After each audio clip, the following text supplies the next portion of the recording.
Monday, May 2nd. We're into the... What? Did you say fun day?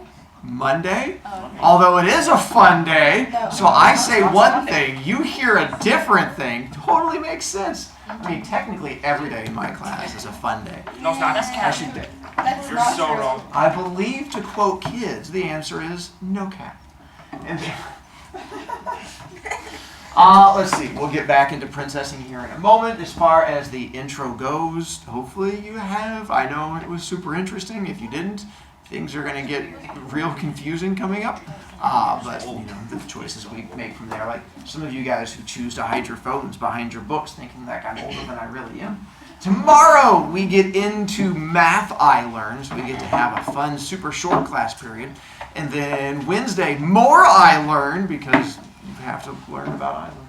And then we're done with testing for this week. And then next week we get to do NWEA. And then the week after that you get finals. And then the week after that you get to sleep.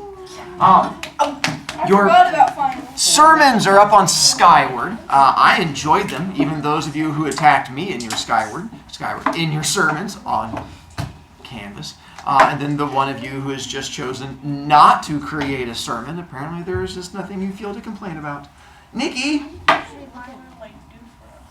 When is it? Oh, did I not talk about it? I guess I didn't talk about it. So, all right, quick, fast timeout. You can't slow me down too much because we have reading to get to. But the way iLearn works, I actually spent last week talking to my regular classes about this. iLearn does two things as far as how it impacts you guys. One, it impacts the school. And the reason being is that way back in like the 80s and 90s, we had kids who would graduate with like straight A's from a high school, and their straight A's meant nothing. I went to college with a kid named Mo, who was a straight A student from his school, and I was an AB student from Noblesville, and I thought he was smarter than me. But then he ended up failing out of college his freshman year because it turned out to get an A at his school, you just had to show up. Like literally, if you went to class and didn't yell at the teacher, you got an A. And so he graduated with straight A's for simply not yelling at teachers. And then went to college, and he was like, I can't study. You guys actually want me to do work? No, and he left. And so because of that, they do iLearn, which is a way of making sure schools do what they're supposed to. You guys don't care about that because it's not the district level and the school level, and you're what are called kids. So the last thing you care about is how the school ranks. So how does it impact you directly? Well, you're advanced kids. So the answer is, it doesn't. For the most part, it's going to be impacting the kids who fail iLearn. You can't get held back anymore, in case you wondered, by the way. We don't hold kids back. We've not held a kid back in the same grade for about 15 years. If you fail, what they do is just give you double English and double math. And then we have kids who, like in 7th grade right now or 8th grade next year, you just don't get to have like art class, or you don't get to have band, and you get to have English and a second English. And you get to have math and then a second math. So they do that instead of holding kids back. So if you fail iLearn and then NWA and then like fail English and math, that tells us that you should probably have double English and double math. For you guys, your chances of failing iLearn are probably pretty slim, plus most of you have good grades in my class. So as long as you have a decent grade in class and you pass iLearn, it really does not impact you. As far as you're concerned, you doing well on iLearn just makes the school go flexy, but as far as impacting you directly, it really does almost nothing. Unless it makes you feel better about yourself, then you're a special child. But yeah, it doesn't do a whole lot. Sorry to shatter the illusion. Bowen! Can we scream at you if you don't get a good grade? Can you scream at me if you don't? Yeah, because you said that one kid that used to go to school with or something, he just like didn't scream at his teachers and got a good grade. But all the people who did scream at their teachers didn't get a good grade. So can we scream at you and get a good grade? Well, I mean, Asher kind of did on his sermon. He screamed at me if you read his sermon. And he actually got a really good grade on it because he followed the directions. So, sure. Sam. You said the district hasn't held anyone back for 15 years, but someone in my kindergarten class... Right, in 7th grade. I don't care about elementary. I care. Okay, well, go you. Yeah, I care about 7th and 8th They grade. lied to me. Okay, well, again, in my school of Fishers Junior High, which you guys act like kindergartners, but aren't kindergartners. Asher? So if we do bad on NWA, it makes the school look bad, but not us. Not really. I mean, For you guys, it determines whether you get to stay in advanced, because that would probably impact that one a bit more. Okay. But that would be probably the biggest impact. But yeah. Hi, Nikki. When do we get out like results? Like September or something like that. Yeah, it's a month that comes after August and right before October. That's so far Don't away. scrunchy face me. Yeah, it takes them apparently a long time to grade a computer test. I don't know. I'm not the one that does it. Hi, Carter. Flexing on me is going down. Are we gonna start? I mean, I'm getting ready to trying to move on here. So if you want to take a quick peeky, that's fine. Caitlin. I feel like if your school looked bad, like you filled out and your school looked bad, wouldn't you look bad then? Because that's the school that you go to. So it's like you still need to make the school look good. So it depends on like if everyone screws up, then possibly. But if like you individually, we don't care about you as individuals. It's okay. I mean, you guys have been feeling that way for years, so it's all good. Bowen, I'd call on you, but last time you talked about yelling at me. On here, I'm going to send out a remind later today. How many of you guys are your first period's doing like the little shirty thingy? So that's just, you cannot turn them in late. It is due at the end of day Thursday. So if you show up Thursday and you're like, I forgot, you're done. So I'll trying to send you reminders. If you're ordering it, bring it in. Either the $8 for the one color or the $12 if you're cool like my class and went for the tie-dye. That was the tie-dye that we went for. They wanted pink, and that was as close as we could do. It's like lemonade. Oh, that's Right? Felt the same way. Next week, those of you with B points, you get a chance to spend some of your B points. And so I will be going out to like Sam's Club and buying a chance for you to spend points. You can go past your 15 B point spending during that next week only, and I will go out and buy things for you to spend points on. You cannot go below 25 points. That is our emergency area for special children that have issues. The area down there at the bottom, as Silly asked earlier, I should have my new fancy plug-in whiteboards next year. And so I will have an area that are little squares that any 8th grader could write in, and then I have a whole separate area that's decorated that says Century Club, which I would point to, but doesn't exist for you guys right now because this year's been screwy. But if you finish the year with over 100 B points on the last day of school, you're the only ones that get to write in the big Century Club area. If that means something to you, go for it. If you can care less, more power to you. It's just that extra braggy right things. And then as far as permanently signing my podium, I'm still trying to bring my podium back. I've tracked it down. I'm going to try and get it back in here, or at least pull off the sides. I'm going to try and put the sides onto this, because I am not giving up. And so I will have that back if that is the thing you want to sign. Or you can, then you also, if you have over 100 points, you get your name permanently in my room. I had it over here for a while, and that's like some of you guys saw, like Miss Snipes was on the list and stuff like that. You also get added to the list if you have 100 B points or more. I just took it down because I thought they were redoing my whiteboards, and then they lied to me. But next year, I am going to have it back up, and it's going to be all fancy, and you get permanently added if you have 100 B points or more. That'll start next week. Questions from there? No, we're good. Bowen, am I going to have to yell at you? No. What's up, Bowen? What cookies are they? I haven't decided yet. Good stuff. All right, and then to there. Sermon-wise, I enjoyed reading the sermons, even those of you who attacked me. It is fun to see the things that you guys get complaining about and the things that you get bothered about. All of those have been updated and posted. I think that actually may have been your last homework assignment for me. So I think we're just going to have like a quiz and a test and then be done. All right, so we covered that one. Gospel sermons, go you guys. I enjoyed reading them. Thank you. And to here. All right, let's get to a reading thing. Let's see the Princess Bride's the speedy part from the introduction. The fact where he got pneumonia, which is what had caused him to have issues, and he yelled at his mom. And then he got pneumonia, and then got all crazy brained. And then the dad came in to talk to him and read the book to him, and that's where he learned about it.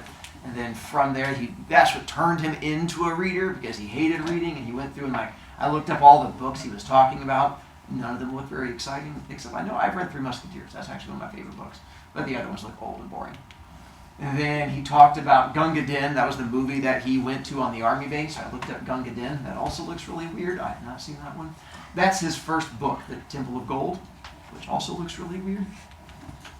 And then he talked about this, which actually is a really good movie, Butch Cassidy and the Sundance Kid. And that's where he talks about the cliff of insanity, which we're going to get into, and then jumping off of it.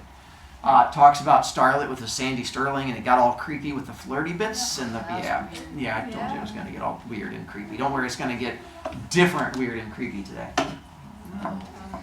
And then he talked about the boys and girls together when Sandy Sterling was like, "It's my favorite book in like all the world."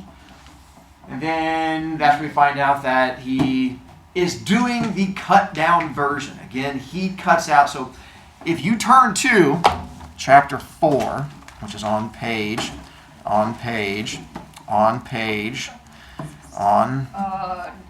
91. Good job, you got to it right as I did also. If you look at page 91, that's chapter 4. It is one page because he cut out all of chapter 4. And so there's going to be these huge sections that he cuts down from. And so like chapter 5 is like most of the book. That's like 150 pages because the other ones are really short because he chopped out huge chunks of them to get down to the good bits. And today, we're going to get to the good bits. Do you remember me talking about satire last week? Yes. The main thing of satire is it mocks things, which is why I enjoy it. It's all about making fun of things. This book opens up making fun of things. And if you don't grasp the fact that we're mocking things, it gets really confusing. I should add this. Hang on. Hey, we're back. It's like I never left. Let's see. So we're going to get into... I will bring this back up because we're going to get into the main characters that we'll talk about here in a moment. The intro characters, William Goldman, Sandy Sterling, S. Morgenstern, Simon Morgenstern. And so from there, see... Florin and Gilder, in case you are unaware of where they used to be at one time. So they're going to be up in this area where you have like Sweden and countries. I don't teach that class, but I know they're back up there in that particular area. So this is what I made for you guys real quick. So the sexiest man alive. So this is where... You didn't? That's the newest one. Paul Rudd is this year's sexiest. I mean, have you seen him? Right, he's dreamy. Right now, and I'm not thinking he's. I mean, he's not Ryan Reynolds, but he's still Paul Rudd. I mean, not disagreeing there either. We can have a whole conversation about this. He should.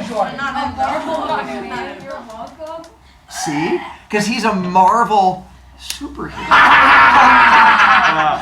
Anyway. Michael Jordan? Michael B. Jordan. Yeah. Not the basketball player, I know. the actor. Don't you give me I know. Ryan Reynolds is I'm alive not- in 2020. Our book, the first chapter, starts off sort of making fun of this idea. Apparently, people have been interested in making lists about hot people for a long time. And so even though this one is based like way back during the 1900s, and he's making fun of it, which you'll pay attention to here in just a moment. Allow me to explain. Chapter 1. Page, a number. Ugh, I hate they're like a number. 38-ish, where it says, Chapter 1, The Bride. So it's going to start off. Buttercup, the main character, is a hottie, but she's not a hottie yet. So the idea is it's going to sort of track who was the, instead of sexiest man alive, it was like hottest girl alive. And if I put that up there, that felt like it'd be creepy.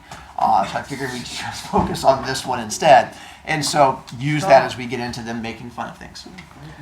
The year that Buttercup was born, the most beautiful woman in the world was a French scullery maid named Annette. Annette worked in Paris for the Duke and Duchess de Guiche, and it did not escape the Duke's notice that someone extraordinary was polishing the pewter. The Duke's notice did not escape the notice of the Duchess either, who was not very beautiful and not very rich, but plenty smart. The Duchess set about studying Annette and shortly found her adversary's tragic flaw: chocolate. I looked up what a scullery maid was, and essentially it's what Cinderella did. That's where you had to just go around and clean things. You're like the youngest and the worst workers. They just like gave you like water to scrub on the ground. So I found a random picture of Cinderella. Armed now, the Duchess set to work. The Palace de Guiche turned into a candy castle. Everywhere you looked, bonbons. There were piles of chocolate-covered mints in the drawing rooms, baskets of chocolate-covered nougats in the parlors. Annette never had a chance. Inside of a season, she went from delicate to whopping, and the Duke never glanced in her direction without sad bewilderment clouding his eyes. Annette, it might be noted, seemed only cheerier throughout her enlargement. She eventually married the pastry chef, and they both ate a lot until old age claimed them. Things, it might also be noted, did not fare so cheerily for the Duchess. The Duke, for reasons passing understanding, next became smitten with his very own mother-in-law, which caused the Duchess ulcers. Now, if that's bothering you, just wait. Only they didn't have ulcers yet. More precisely, ulcers existed, people had them, but they weren't called ulcers. The medical profession at that time called them stomach pains, and felt the best cure was coffee dolloped with brandy twice a day until the pain subsided. Brandy is just a really strong alcohol. So basically, the way to get rid of stomach pains was to drink a lot of alcohol, which technically does work. The Duchess took her mixture faithfully, watching through the years as her husband and her mother blew kisses at each other behind her back. Not surprisingly, the Duchess's grumpiness became legendary, as Voltaire was so aptly chronicled, except this was before Voltaire. To be honest, I have no idea if this Duchess de Guiche was a real person, or if Morgenstern's making fun of how people get fascinated by attractive people. I have no way of easily looking it up, but he starts off making fun of all of these attractive people and how pointless it is to be attractive, and then introduces you to the main character, who's a hot girl. So that sort of gives you the build-up to it. The year Buttercup turned 10, the most beautiful woman lived in Bengal, the daughter of a successful tea merchant. The girl's name was Eleuthera, and her skin was a dusky perfection unseen in India for 80 years. There have only been 11 perfect complexions in all of India since accurate accounting began. Eleuthera was 19 the year the pox plague hit Bengal. The girl survived, even if her skin did not. Pox is like chicken pox, when you get like huge blisters all over your body. So she was a hottie, then she got sick, and now she's a naughty. I can't believe I just... When Buttercup was 15, Adela Terrell of Sussex on the Thames was easily the most beautiful creature. Adela was 20, and so far did she outdistance the world that it seemed certain she would be the most beautiful for many, many years. But then one day, one of her suitors, suitors are dudes who ask out a girl at one time. If you were a hot girl, you would line up all the guys, and they would basically have to compete for you. Sort of like the Hunger Games, or like The Bachelor, with slightly less videotaping. But that was how it was, and then all the guys have to sort of like fight each other, and then you get to just pick the one, like, I choose you. And then you pick that one guy. So those are what suitors are. She had 104 of them. Exclaimed that without question, Adela must be the most ideal item yet spawned. Adela, flattered, began to ponder on the truth of the statement. That night, alone in her room, she examined herself pore by pore in her mirror. This was after mirrors. It took her until close to dawn to finish her inspection, but by that time it was clear to her that the young man had been quite correct in his assessment. She was, through no real faults of her own, perfect. She was a Kardashian. Can't even keep a straight face on that, sorry. As she strolled through the family rose gardens, watching the sun rise, she felt happier than she'd ever been. Not only am I perfect, she said to herself, I am probably the first perfect person in the whole long history of the universe. Not a part of me could stand in proving how lucky I am to be perfect and rich and sought after and sensitive and young. The mist was rising around her as Adela began to think.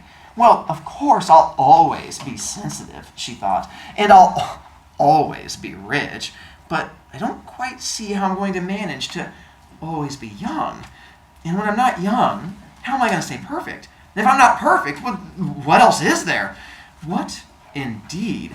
Adela furrowed her brow in desperate thought. It was the first time in her life her brow had ever had to furrow. And Adela gasped when she realized what she had done, horrified that she had somehow damaged it, perhaps permanently. This is brow furrowing, when you have to think hard and your eyebrows come together. Pretty much every time in my class when I make fun of you and you go, and they come together, she's never had a need to do that because her poor little life has been perfect. And so the first time she has to think hard, she's afraid she broke her brain. Poor little girl. She rushed back to her mirror and spent the morning. And although she managed to convince herself that she was still quite as perfect as ever, there was no question that she was not quite as happy as she had been. She had begun to fret. The first worry lines appeared within a fortnight, the first wrinkles within a month, and before the year was out, creases abounded. She married soon thereafter the self-same man who accused her of sublimity, and she gave him merry hell for many years. Merry heck for many years. I didn't want to hurt your ears, I apologize. Buttercup, of course, at 15, knew none of this. And if she had, would have found it totally unfathomable. How could someone care if she were the most beautiful woman in the world or not? What difference could it have made if you're only the third most beautiful or the sixth? Buttercup at this time was nowhere near that high, being barely in the top 20. And that was primarily on potential, certainly not on any particular care she took of herself.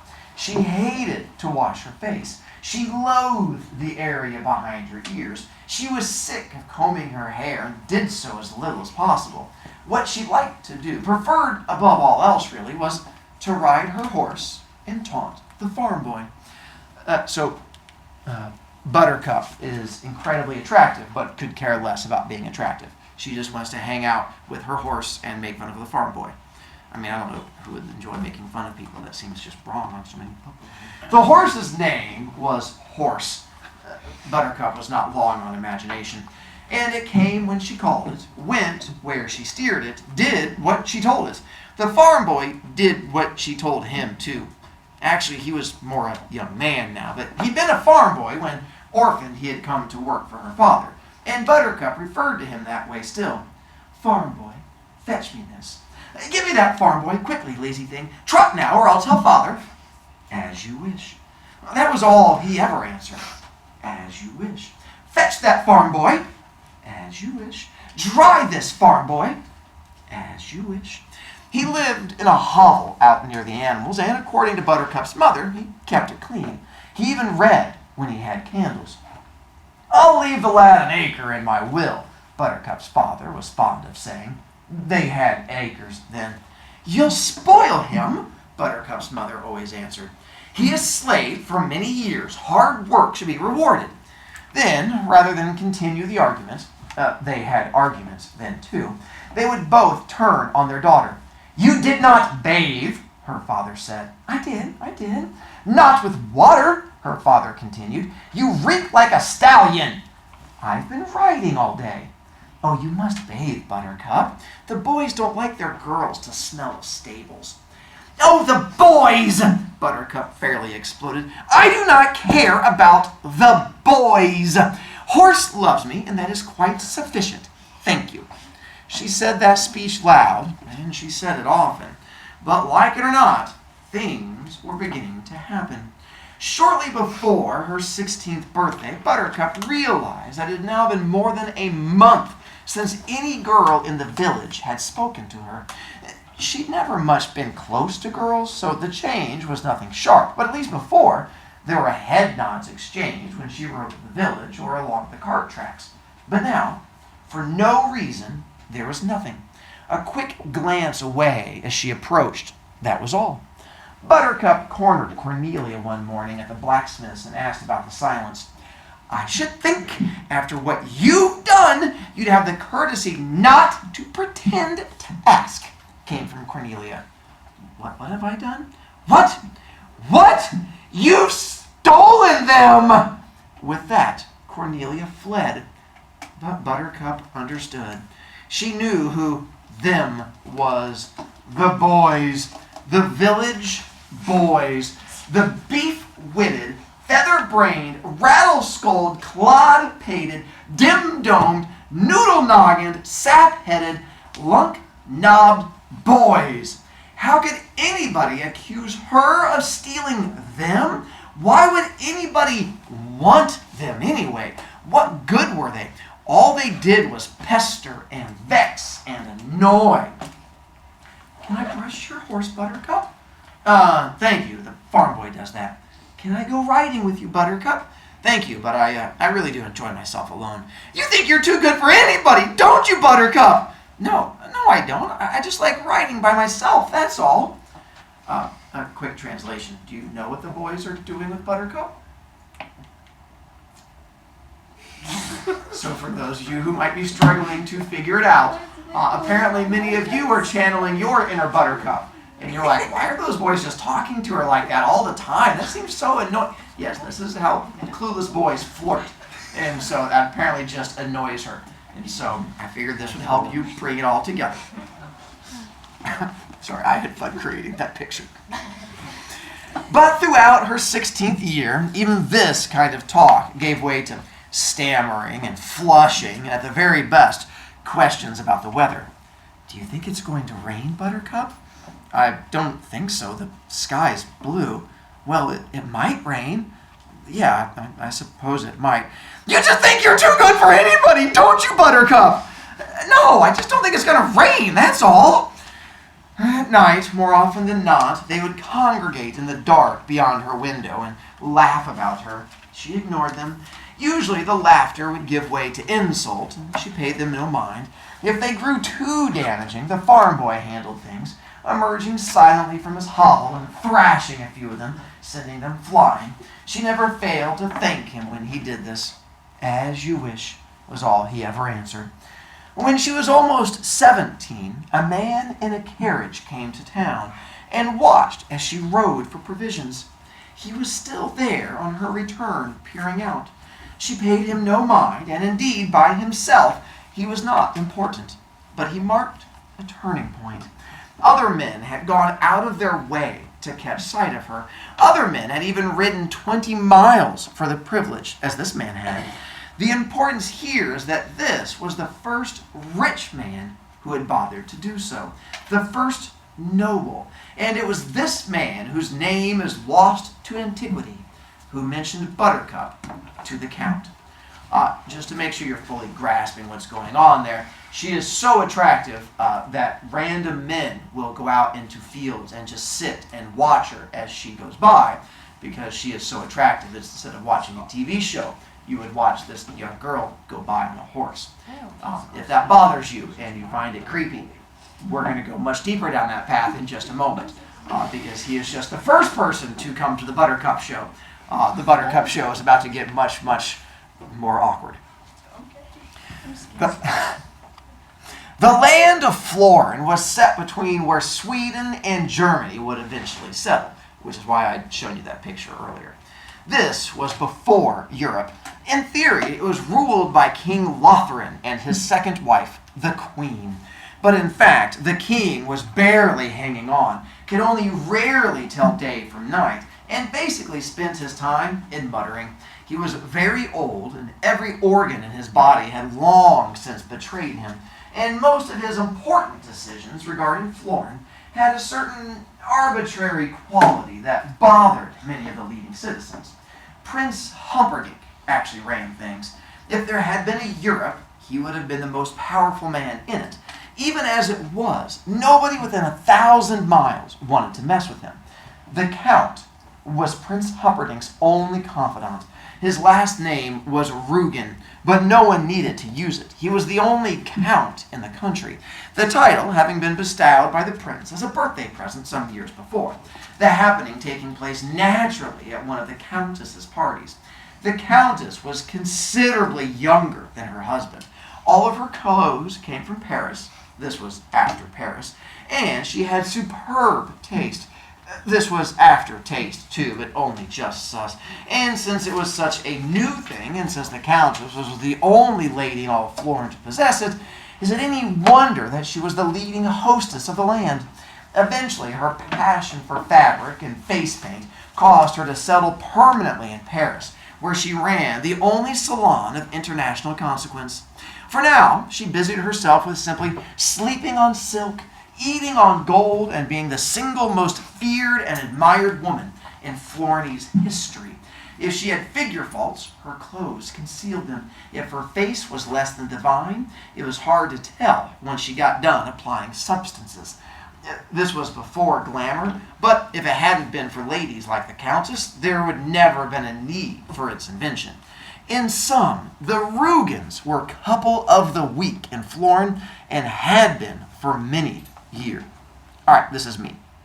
So the italics is going to be William Goldman, the guy who cut the book down. And this is why that introduction comes in so important, is because he's going to start cutting into it. And the year that we skipped the introduction, it got real confusing because will make references to things that happened in the introduction, like Sandy Sterling and his son Jason. And if you don't read the intro, it gets real over your head. This is me. All abridging remarks and other comments will be in this fancy italic type, so you'll know.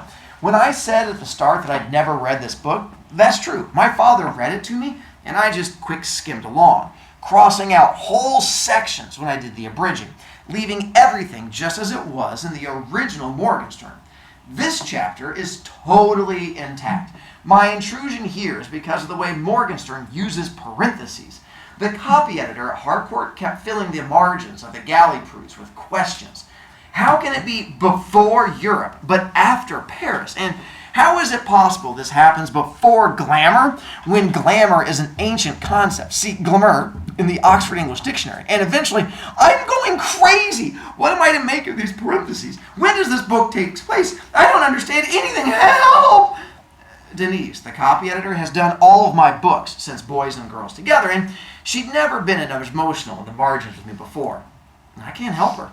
Either Morgenstern meant them seriously, or he didn't. Or maybe he meant some of them seriously, and some others he didn't, but he never said which were the seriously ones. Or maybe it was just the author's way of telling the reader stylistically that this isn't real, it never happened. That's what I think. In spite of the fact that if you read back into Florini's history, it did happen. Well, the facts anyway. No one can say about the actual motivations. All I can suggest to you is, if the parentheses bug you, don't read them. I'll tell you, don't skip them, because that's where the best parts are, because that is where they make fun of stuff. So the whole parentheses thing is going to be him making fun of and mocking stuff and things like that. So as we get through it, every once in a while Goldman jumps in, but the Morgenstern mockery is good. Also, the stuff happened, like a lot of this is based in truth, it's just he makes up a little bit of like the things that, like what they say and sort of goes on and stuff like that. So I assume it's just his way of doing satire, making fun of things. Tomorrow, we're going to hopefully get to one of my favorite parts of the book. One of my favorite parts is in chapter 1. If you want to read tomorrow after I learn, you can. I mean, because there's good parts coming up. But from there, at some point, you'll get a chance to read. Hi, Bowen. Why are books called books? Well, they were going to call them magazines, but that word was already taken.